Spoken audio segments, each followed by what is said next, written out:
Life is not much fun if you work as a typist in an office, and you earn so little that you can't even buy yourself a nice pair of shoes. A girl needs shoes.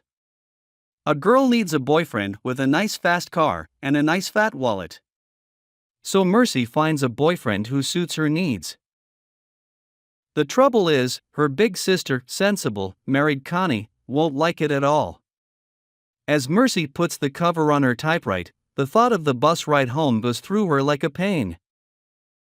It is her luck, she thinks. Everything is just her luck.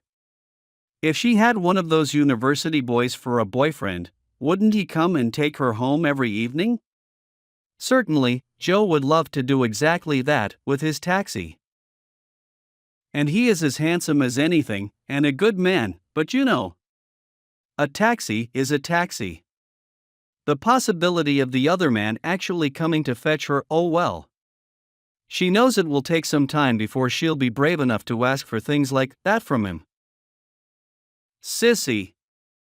Mercy called. Hey Mercy. And the door opened to show the face to Connie, her big sister, 6 years older, and now heavy with her second child. Mercy dropped into the nearest chair. Welcome home. How was the office today? Sister, don't ask.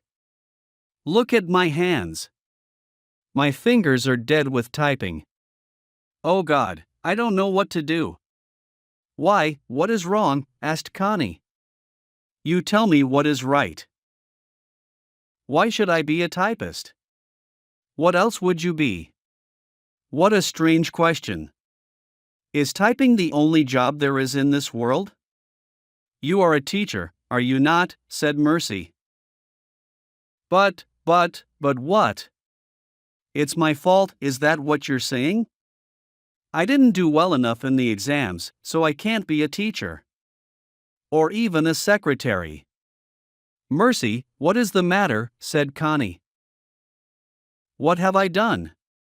Why have you come home so angry? Mercy broke into tears. Oh, I'm sorry, Sissy. It's just that I am sick of everything. The office, living with you and your husband. I want a husband of my own, children. I want, but you are young and beautiful. And marriage, well, it's you who are delaying it. Look at all these people who are running after you, said Connie. Sissy, I don't like what you are doing. So stop it. Okay. And there was a silence. Which of them could I marry? Said Mercy. Joe is fine, but I just don't like him. Little sister, you and I can be truthful with one another. I am not that old or wise, but I can advise you a little. Joe drives someone else's car now. Well, you never know. Lots of taxi drivers own their taxis in the end, sometimes more than one. Of course. But what a pity that you are married already. Or I could make a date for you with Joe. And they both burst out laughing. It was when Mercy got up to go to the bedroom that Connie noticed the new shoes. Ei, those are beautiful shoes. Are they new? From the other room, Mercy's voice came and went as she undressed and then dressed again. But that was not the reason for the uncertainty in her voice. Oh, I forgot to tell you about them. In fact, I was going to show them to you. I think it was on Tuesday I bought them. Or was it Wednesday? When I came home from the office, you and James had taken Akoshua out. And later I forgot all about them. I see. But they are very pretty. Were they expensive? No, not really. Mercy's answer came too quickly. And she said only last week that she didn't have a penny on her, thought Connie. And I believed her because I know what they pay her is just not enough to live on. I've been thinking she manages very well. But these shoes. And she is not the type who would borrow money just to buy a pair of shoes. she would just wear her old pairs till things got better. Oh, I wish I knew what to do. I mean, I'm not her mother. And I wonder how James will see these problems. Sissy, you look worried, said Mercy. When don't I? With the baby coming in a couple of months and the government's new controls on pay. On top of everything, I have dependable information that James is running after a new girl. Mercy laughed. Oh, Sissy. You always get dependable information on these things. But men are like that. They are selfish. No, it's just that women allow them to behave the way they do instead of taking some freedom themselves. Well, if I had the chance to behave the same way, said Connie, I wouldn't make use of it. But why not? Because I love James. I love James and I am not interested in any other man. Her voice was full of tears. But Mercy was amused. Oh God. Now listen to that. It's women like you who keep all of us down. Well, I'm sorry, but it's how the good God made me. I'm sure I can love several men at the same time. Mercy. They burst out laughing again. And yet they are sad. But laughter is always best. Mercy complained that she was hungry, and so they went to the kitchen to heat up some food and eat. The two sisters alone. It is no use waiting for James. Sissy, I am going to see a film. This from Mercy. Where? The Globe. Are you going with Joe? No. Are you going alone? No, careful, Connie. Who are you going with? Careful, Connie, please. Your little sister's eyes are looking angry. Look at the sudden lines around her mouth. Connie, a sister is a good thing. Even a younger sister. Particularly when you have no mother or father. Mercy, who are you going out with? Well, I had food in my mouth. And I had to finish it before I could answer you, no? I am sorry. Connie's voice is soft. And anyway, do I have to tell you everything? Oh no. It's just that I didn't think it was a question I was not allowed to ask. There was more silence. Connie cleared her throat and waited, afraid. I am going out with Sir Arthur, Mercy said. As Connie asked the next question, she wondered if the words were leaving her lips. Sir Arthur? Perhaps it was the baby. Do you mean that politician? She said. Yes. But, Mercy. Little sister only sits and chews her food. But, Mercy, chew, chew, chew. But, Mercy, what? Said Mercy. He is so old. Chew, chew, chew. Perhaps that really doesn't matter, does it? But they say he has so many wives and girlfriends. Please, little sister. Your private life is not my business, but you just said yourself that you wanted a man of your own. That man belongs to so many women already. That's silence again. Then there was only Mercy's footsteps as she went to wash her plate and then left the kitchen. Tears ran down Connie's face. She heard Mercy having a bath, then getting ready to leave the house. The shoes. Then she was gone. Connie hadn't meant to start an argument. What use is a sister if you can't have a talk with her? And what would their parents say if they were alive? They were good churchgoers. They feared God. Running around with an old and evil politician would horrify them. A big car arrived outside the house, a huge machine from the white man's land. The sound of its super-smooth engine was soft and gentle, unlike the hard banging of the girl's high-heeled shoes. When Sir Arthur saw Mercy, he reached across and opened the door to the passenger seat. She sat down and the door closed with a smooth little sound as the car slid away. After they had gone a mile or so from the house, the man started a conversation. "And how is my darling today?" "I am well." But everything about her said bad news. "You look serious today, why?" She remained silent and still. "My dear, what is the matter?" "Nothing." "Oh." He cleared his throat. And how were the shoes?" "Very nice. In fact, I am wearing them now." "They feel a little small, but them all new shoes are like that." "And the handbag?" he asked. "I like it very much, too. My sister noticed them. I mean the shoes." Now the bad news was out. "Did she ask you where you got them from?" "No," he cleared his throat again. "Where did we agree to go tonight?" "The Globe, but I don't want to see a film." "Is that so?" I am glad because people always notice things. But they won't be too surprised." "What are you saying, my dear?" "Nothing." "Okay, so what shall we do? Shall I drive to the Seaway?" "Oh yes." He drove to the Seaway, to a part of the beach they knew very well. She loves it here, with the wide sandy beach and the old sea.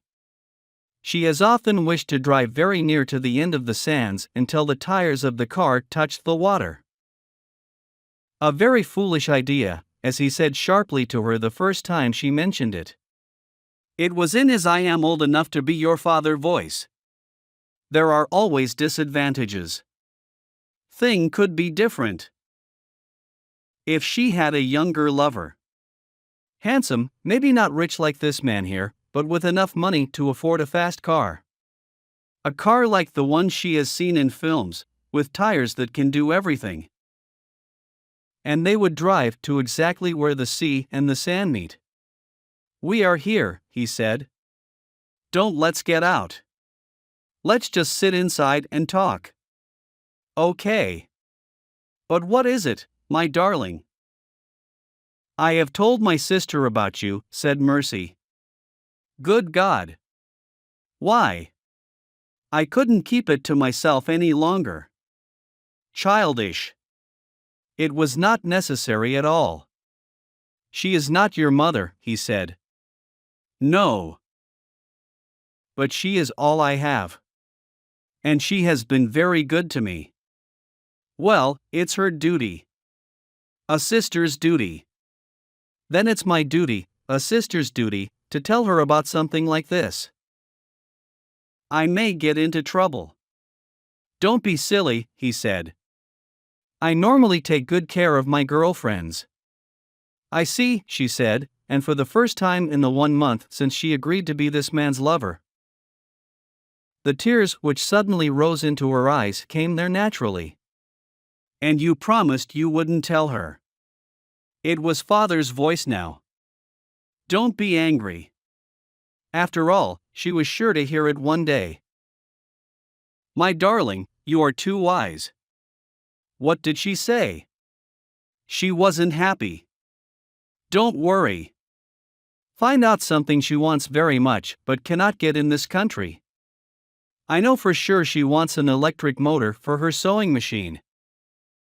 I am going to London next week on government business, so if you bring me the details of the machine, I shall get her the motor." "Thank you.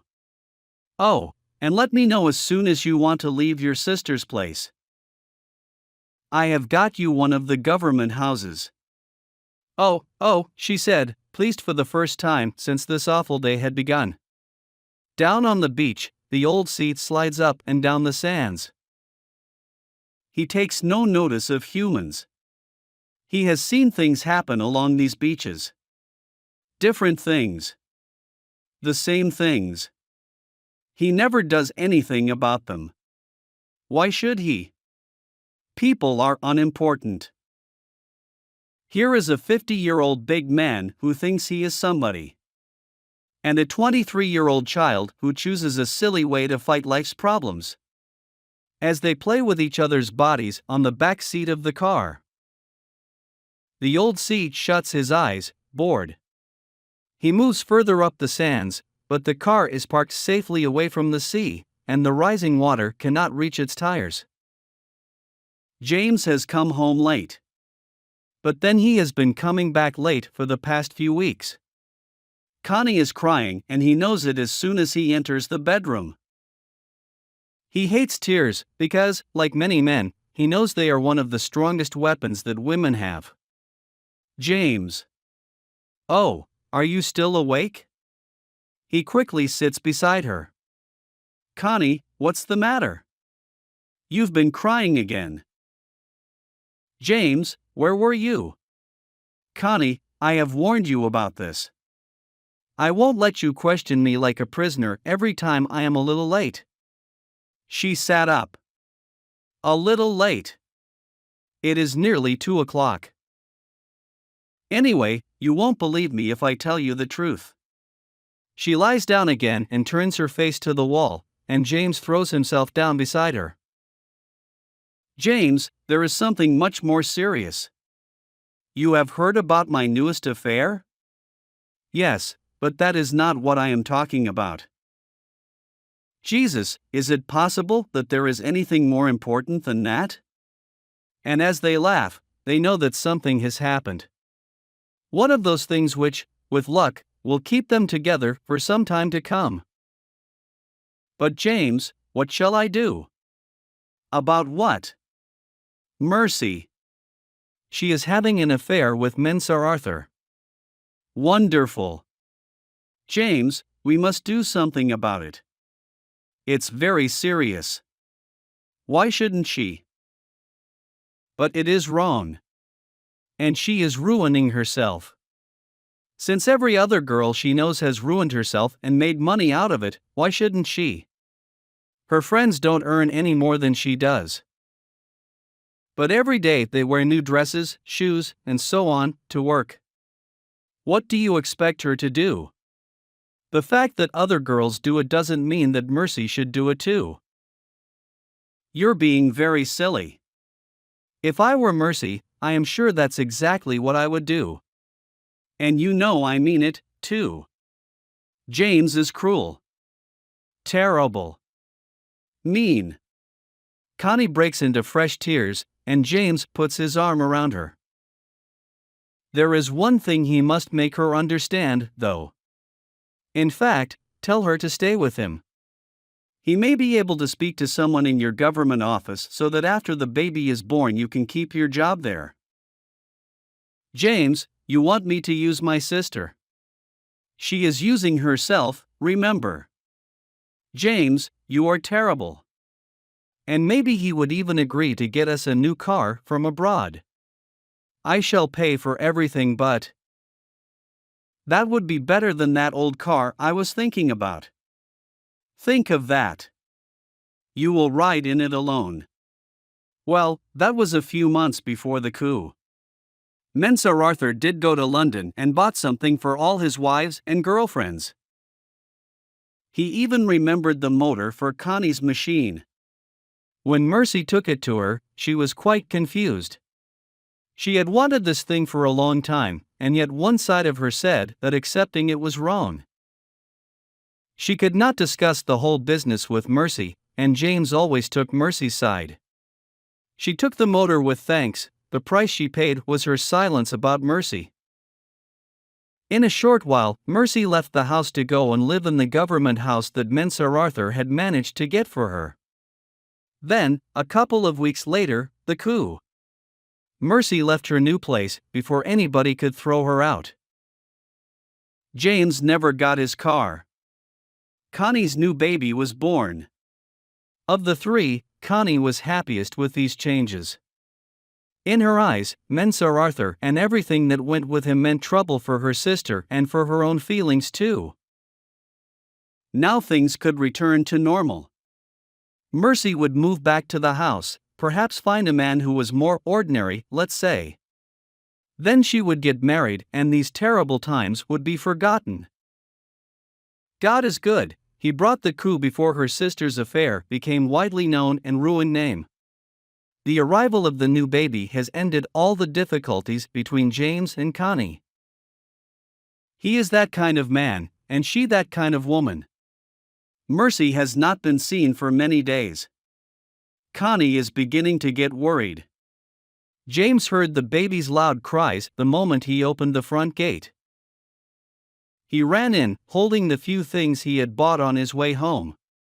"We are in here," called Connie. "I certainly could hear you.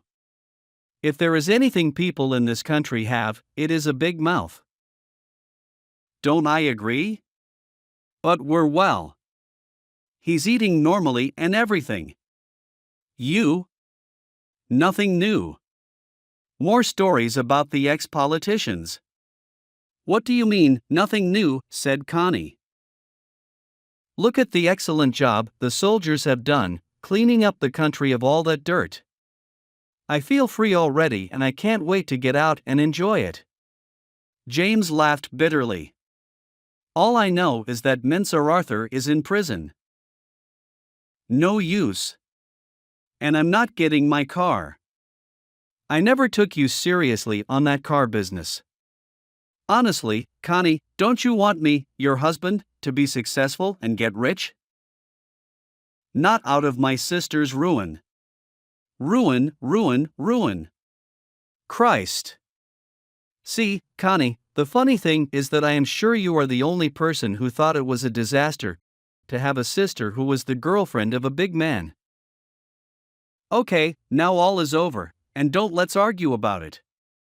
Was it you who arranged the coup, I wonder? Just because of your sister? It wouldn't surprise me. And Connie wondered why he said that with so much bitterness. She wondered if. Has Mercy been here? Asked James. Not yet, later, maybe. I had hoped she would move back here and start all over again. I am not surprised she hasn't. In fact, if I were her, I wouldn't come back here either. Not to listen to endless good advice from Big Sister, no thank you. Mercy is my only sister. I can't sit and see her life going wrong without feeling it. I'm grateful that something put a stop to that. What worries me now is that she won't tell me where she's living. She talks about a girlfriend, but I'm not sure that I know her. If I were you, I would stop worrying because it seems Mercy can take care of herself quite well, said James. Then there was the sound of a car stopping outside the house. Ah, but the footsteps were unmistakably Mercy's. Are those shoes the old pair which were new a couple of months ago? Or are they the newest pair? And here she is herself, the pretty one. A happy, smiling Mercy. Hello, hello, my people. And she goes straight to the baby. Dow da dee day. How's my dear young man today? Grow up fast and come to take care of Auntie Mercy. Both Connie and James cannot take their eyes off her. Connie says, he says to Auntie Mercy he is fine. Still they watch her, horrified, and wondering what it's all about. Because they both know it is about something. Listen, people, I brought a friend to meet you. A man. Where is he? From James. Bring him in, from Connie. You know, Sissy, you are a new mother. I thought I'd come and ask you if it's all right. Of course, say James and Connie, and for some reason they are both afraid of what is coming. He is Captain Ashley. Which one? How many do you know? James still thinks it is impossible. Do you mean the army officer who has just been given the job of, yes? Wasn't there a picture in the Crystal over the weekend of his daughter's wedding? And another one of him with his wife and children and grandchildren, said James. Yes, said Mercy. Connie just sits there with her mouth open that wide.